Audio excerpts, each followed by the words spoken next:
Vice-Ministro Interior Antônio Armindo pronto a ser o Ministério Público com o caso de branqueamento capital e Aeroporto Internacional Nicolau Lobato Dili.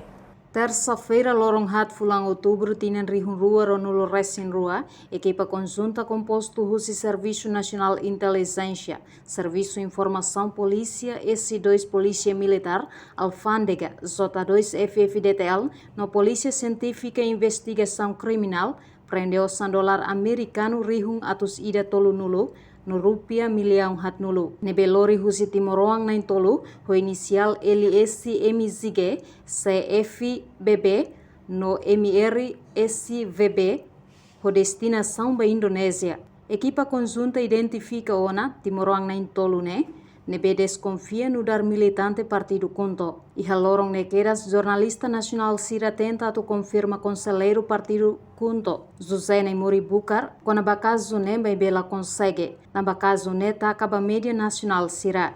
No quarta-feira, ohin lorong 5 fulang outubro tina rihun rua ronulo resin rua, vice-ministro interior Antônio Armindo e a CFP Comoro Dili Hateteng.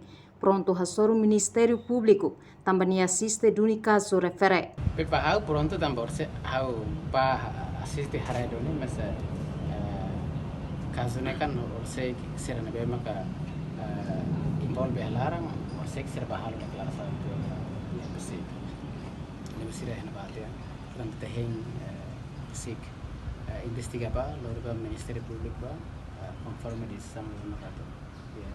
Hau la hatena detail tambah orse ka bane caso e besik ne limang ne pepa sei.